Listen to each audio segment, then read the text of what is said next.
बिस्मिल्लाहिर्रहमानिर्रहीम। प्यारे भाई और बहनों, अस्सलाम वालेकुम वरहमतुल्लाहि वबरकातुहू। उम्मीद है कि आप सब खैरियत से होंगे। मैं हूं आपका मेज़बान हकीम शहबाज हुसैन अवान और आप इस वक्त देख रहे हैं Hakeem Shahbaz herbal TV on YouTube. कुछ दोस्तों की तरफ से दिमागी अमराज के लिए मुसलसल फरमाइश आ रही है कि दिमागी अमराज के लिए आप जो हैं वो कुछ नुस्खा जात शेयर करें।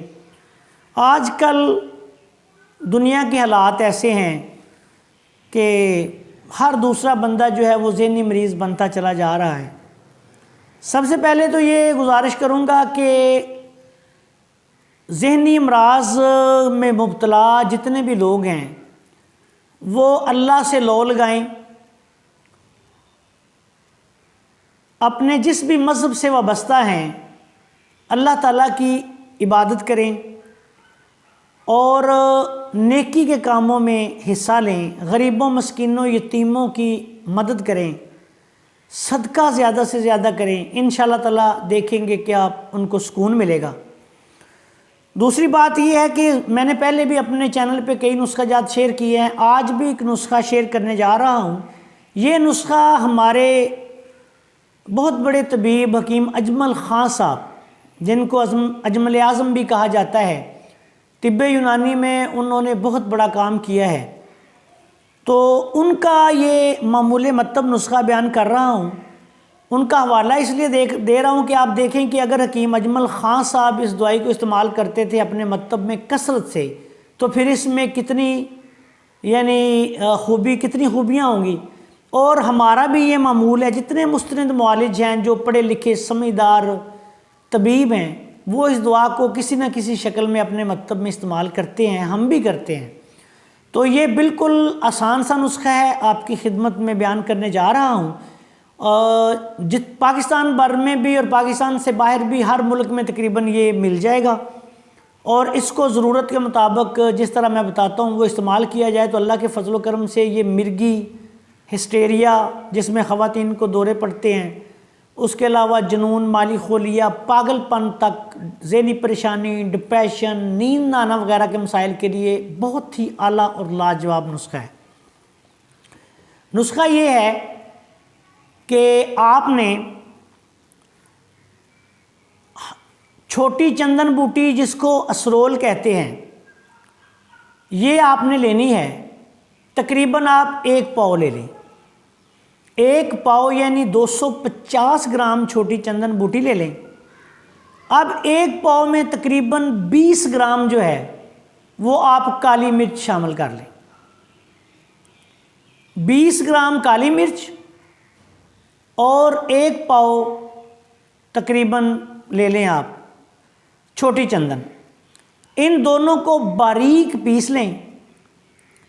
1 माशा इसकी खुराक है, 1 ग्राम वाले कैप्सूल भर लें या 1 ग्राम पाउडर जो है वैसे वो दिन में 3 दफ़ा दे दें।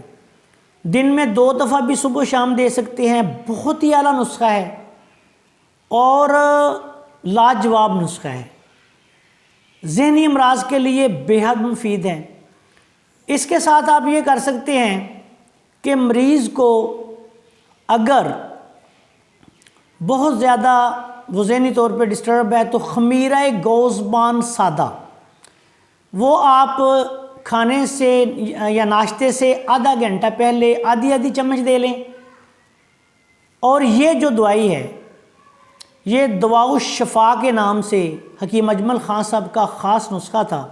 इसमें वो छोटी चंदन में थोड़ी मकदार में काली मिर्च शामिल करते थे, बाज़ औक़ात थोड़ी ज़्यादा भी डाल देते हैं तबीब, लेकिन ये 1 पाव में तकरीबन आधी चटाक 20 से 25 ग्राम काफ़ी होती है। बाज़ औक़ात जो बाज़ मैदे के मरीज़ होते हैं, अगर इसमें से ज़्यादा काली मिर्च डाली जाए तो फिर उनको जलन शुरू हो जाती है। तो थोड़ी मकदार में ये डालने से कोई ऐसा इसका जलन वगैरह या कोई ऐसे असरात सामने नहीं आते। तो ये मर्दों के अमराज में बिलखसूस ज़कावत हिस्स के लिए, कसरत एहतलाम के लिए बहुत अच्छी दवाई है। अगर किसी मरीज़ का इसके इस्तेमाल से ब्लड प्रेशर ज़्यादा ही डाउन होना शुरू हो जाए तो दवाई की मकदार कम कर दें या फिर इसको नमकीन पानी के साथ इस्तेमाल करवाएं। ہائی بلڈ پریشر کے لیے، دماغی امراض کے لیے، جنون کے لیے، مالی خولیہ کے لیے، پاگل پن کے لیے، ہسٹیریا کے لیے، مرگی وغیرہ دورے پڑنا کے لیے بہت اعلیٰ چیز ہے۔ دن میں 2 دفعہ بھی دے سکتے ہیں، پاگل پن وغیرہ میں دن میں 3 دفعہ بھی دے سکتے ہیں۔ اگر مریض وحشی ہو، یعنی اس طرح ہو جائے کہ جس طرح وحشی ہوتے ہیں، لڑے، مار کٹائی کرے، ہر ایک کے گل پڑ جائے، بہت زیادہ مار کٹائی کرے، وحشی پن اس میں بہت زیادہ آ جائے، تو اس کی مقدار آدھی چمچ سے لے کے 1 چمچ بھی آپ کر سکتے ہیں۔ دن میں 2 سے 3 دفعہ تک دیں گے تو انشاءاللہ تعالیٰ وہ فوری طور پہ جو ہے آپ دیکھیں گے کہ چند دن میں اس کی وحشت جو ہے ختم ہو جائے گی، نارملٹی جو ہے انشاءاللہ طبیعت میں آ جائے گی۔ اس نسخہ کے استعمال کے دوران مریض کو تمام گرم چیزوں سے، تیز مرچ مسالوں سے، آلو گوبھی، مٹر، بینگن، پالک سب سے پرہیز کرانا ہے، اور زیادہ سے زیادہ یہ کوشش کریں کہ مریض جو ہے اس کو سکون کے ماحول میں رکھیں، اس کو ایسی جگہ پہ نہ لے کے جائیں کہ جہاں اس کی طبیعت میں کوئی کسی قسم کی خرابی واقع ہو۔ سکون زدہ ماحول میں رکھ کے آپ انشاءاللہ یہ دوائی استعمال کروائیں گے تو وہ بہت جلد جو ہے وہ نارمل ہو جائے گا۔ امید ہے کہ آپ کو ہماری یہ ویڈیو پسند آئی ہوگی۔ آپ سے گزارش ہے کہ اگر آپ نے ابھی تک ہمارے چینل کو سبسکرائب نہیں کیا تو چینل کو سبسکرائب کر لیں اور بیل آئیکن کے نشان کو بھی کلک کر دیں تاکہ ہماری ہر نئی آنے والی ویڈیو آپ کی خدمت میں پہنچتی رہے۔ آخر میں اس دعا کے ساتھ آپ سے اجازت چاہتا ہوں کہ اللہ تعالی ہم سب کا حامی و ناصر ہو۔ السلام علیکم ورحمۃ اللہ وبرکاتہ۔